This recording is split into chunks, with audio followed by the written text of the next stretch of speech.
selling the same exact product, just instead of in San Antonio, I was in Florida.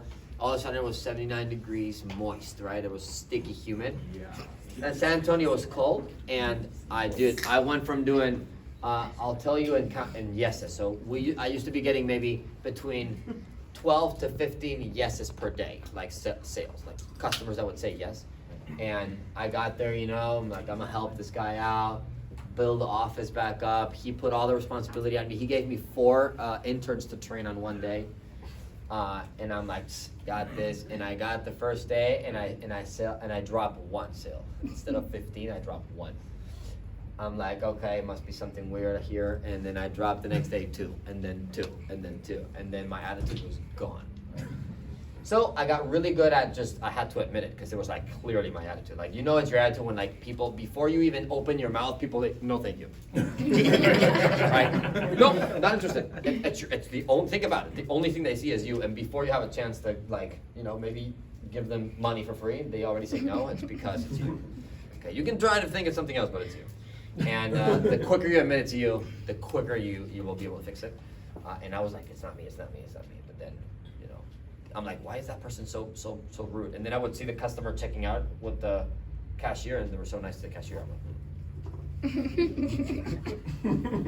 So anyway, I had to take breaks almost I remember I had like a life, like a life thinking break. I would think about my whole life in this break. I was so serious because I thought about quitting, and I had like 5 leaders in my team. I was ready to get promoted. Like, my leaders are calling me, resourcing about their problems, and I'm like, I was there in Florida thinking, damn, I didn't want to answer.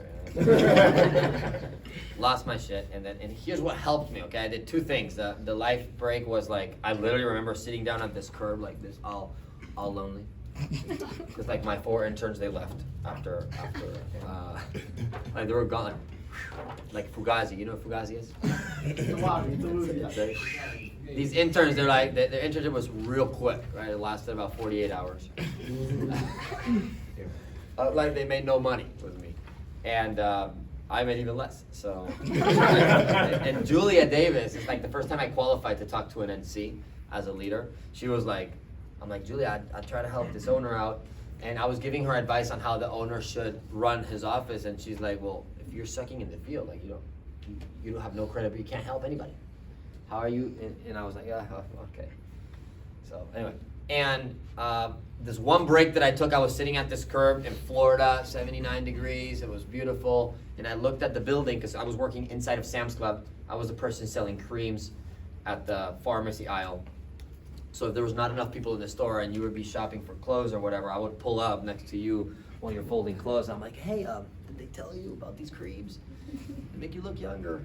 It fixes your face, whatever. And that would be really awkward. And this one break, I'm sitting like this on the curb, was looking at Sam's Club thinking, dude, this freaking building is getting to me. You know? And then I literally, for some reason, I asked myself this question, it's a stupid question to ask someone. And I was like, am I gonna tell my grandkids that this one building is Sam's Club, is like, ruined my life and my career? Like, is that gonna be my story? And I was like, well, maybe it is, because it's hard. I was like, maybe it's gonna be, because it's hard. But I was like, no, bro. No, bro, it can't be that. Yeah. But it's hard. And then I remember going through my head, and I was like, okay, Richard, I want you to think to yourself all the stuff that you went through in life that was bad. And I literally, like, this is a mini break that I was taking, and I went from talk to myself, and I was like listing all the things that I went through in life that were hard, like I had cancer when I was 15. I had a girl that broke my heart when I was 17. I had all this shit that I suffered for, and then I did, okay, cool, let me do a list of all the things that are positive. I was like, cool. I beat cancer, and I was not a terrible student. I had fun through school because I was able to get good grades. I always had food on my plate. My parents worked enough for me to have food always. And I just did all of that in a mini break. And then what helped me was this. So this is for you. And again, you don't have to recognize you have a bad attitude. If you do it, it'll be better. Just try to do it to your upline and not to your peers, because sometimes you ruin somebody else's day because you share how shitty your day is.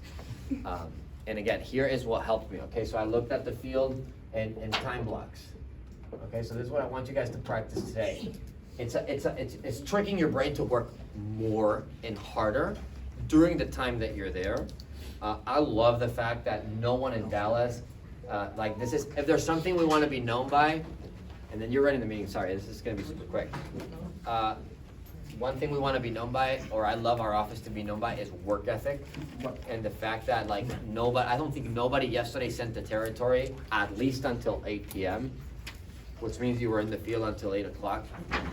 Dude, kudos to you. All of you guys that stayed out there, like Charlie that did 7 sales between 7 p.m. and 9.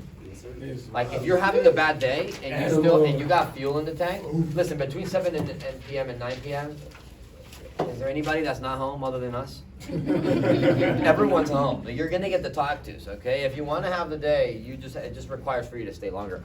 But this would mean you wouldn't have to stay longer if you practice this, okay? But again, being known by work ethic is great. So what I did is I convinced myself, because I was losing my attitude in about 45 to 1 hour time spans. My attitude was like, I will get it back 5-10 minutes, gone, right? It was like, it would go away fast. I don't know about you guys, how you guys lose it, but when I lose my attitude, I lose it hard. Like, I used to have to smoke 3 cigarettes to get it back. It was bad. And I would still feel you know that little worm you got inside your chest? When you lose your attitude, you're nervous? Yes. You got this little worm, or how do you call it? Thing? Butterflies in your Butterflies. Butterflies, man, it was like a cow for me. It was not a butterfly, it was big. And I looked at the field, and I always looked at the clock. Anybody looked at the field, you're in the field, you look at the thing, you're like, man, so much time left until so. Whoever felt like that before?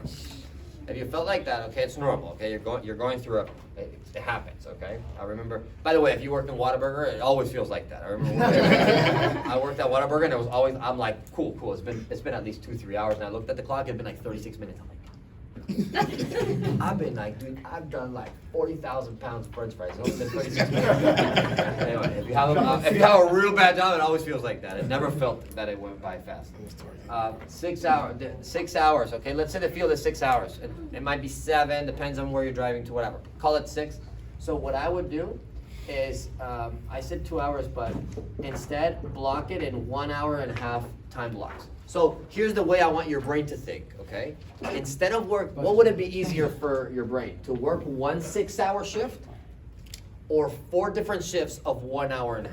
1 hour. 1 hour and a half. Right, so what I would do is do 1.5 hour shifts. Like I would literally put a timer. And I wouldn't take breaks, I wouldn't update my tracker, I wouldn't do anything. Like for 1.5 hours, I would be a ghost.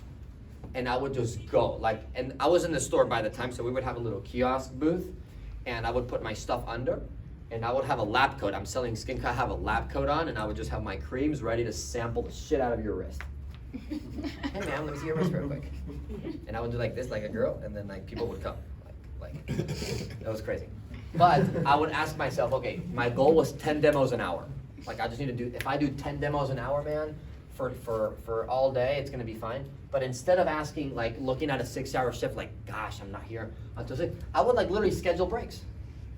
Dude, schedule yourself today, do a 1.5 hour break, schedule yourself a break, a mini break, like a 5-minute, sit down if you want to sit down, or go get some water, or just literally sit down, or FaceTime a friend, or watch a YouTube video, or put Dave Chappelle on the phone, or something that just gets you a little bit, like a 5-minute breather. But for 1.5 hours, here's the you got to ask yourself this question: is can I work to my full intensity, like if it was the last hour, like my kids are watching? Can I work to my full intensity for 1.5 hours? For 90 minutes, can I be the most intense just for 90 minutes? And that can maybe 85 minutes. Okay, and what's the answer to that? Yes. Cool. And that's all you ask yourself. You don't ask yourself, you don't put a sales goal, you don't put anything. Maybe you can put a talk to goal, or hey, get 7 phones or 6 phones, something realistic, something you can accomplish. 5 phones.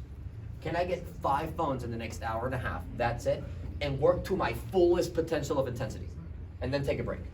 And I would ask myself, okay, Richard, can you do that? So I had to do it for 45 minutes because I was losing my attitude really often. It was frequent. So hopefully you're not that bad, but 1.5 hours. And then instead of working a 6-hour shift today, just get to the field. Let's say you get there at 1, do until 2:30. So your brain is now operating only until 2:30. And you look at the next hour and a half a little different, because by the time you start, it's been already 3 minutes. By the time you're gonna get back get to the break, it's been 3 minutes, so it's really not 90 minutes, it's 80. Can you work 80 minutes to the full potential? Put your phone on your pocket or somewhere it doesn't vibrate, put it in airplane mode, and go nuts. But for an hour and a half, just like focus on running. Whenever you have a conversation, stop, breathe, and like create a bubble around that customer, and you have the best conversation you have, and then next, and then next, and then don't stop, and just 1 hour and a half, just that. And your brain knows that at 2:30, you're having a break. Literally, so let's say it's 1 p.m., so you do 1 to 2:30, and then you take a 5 minute, 2 to 5, a 10 minute if you're really that tired, okay? And then you do 2:40 to 4:10, and then you do 4:20 to 7, right? I don't know, did I do it right? No, not at all. Close. That's only 3? It's close. Six. It was Which one is six. that? To 6? 550. 550, right. Okay, cool. 550, and then I'm doing 6 to 7-ish, whatever time. Or 6 to 7. The last shift, the last one is 1 hour. And then 6 to midnight. Right, midnight mentality. No, and then obviously extra mile if you want to extra mile, but that's how I looked at my shifts. I would just ask myself, Richard, can you work to the hardest with no excuses? Because I would complain to myself a lot in my head. Like I would just complain, oh, Florida's different. Oh, people here don't want skincare. Think about that thought. I would literally tell myself, like, yeah, people in Florida, they just don't want skincare. Like, I literally thought that. Like, it makes no sense. Like, skincare is the product that is, like, people buy more skincare than, like, a baby food, bro. Like, they'd rather buy a cream for their own face than food for their kids.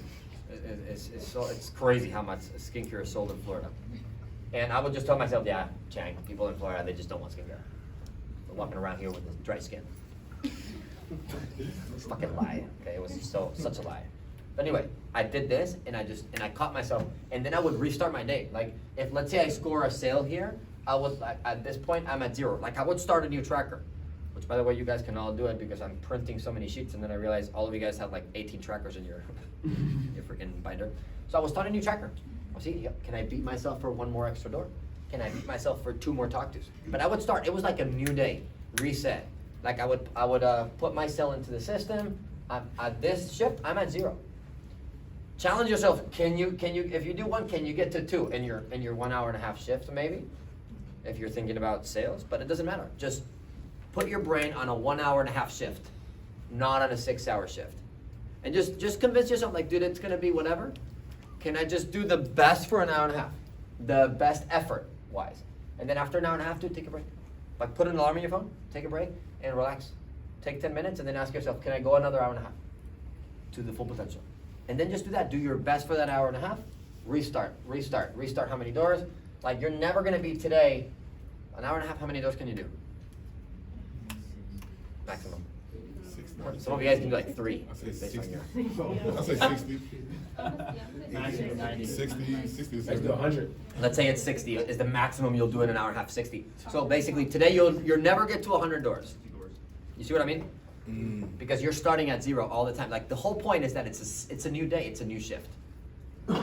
You're starting at 0. It's important that you start a new tracker and you're at door 1 again. Does that make sense? Just do the math later for the breakdown. Who cares? Does that make sense? Like, I used to even park my car somewhere else. Like, I need a new shift. My brain is new. Like, the last hour and a half, it's gone. It's just gone. I'm like, Richard, it's a new day. And like, I would do 0. A lot of my shifts, I would do 0. And I would think, damn. And I would get that little nerve, like, okay, I know it's a whole day. I know really it's a whole day. It's not like it's a shift. But I go, okay, it's time. Okay, no, new shift.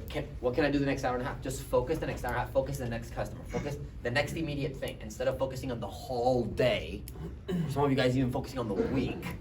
No, just focus on the next person that opens the door and make sure that they get a back so that they don't have to carry all these cases. Bring them a back. We're delivering backs. You get backs. I got Tommy's ankle. We're delivering backs to people. If you pay a little more, you get a waist.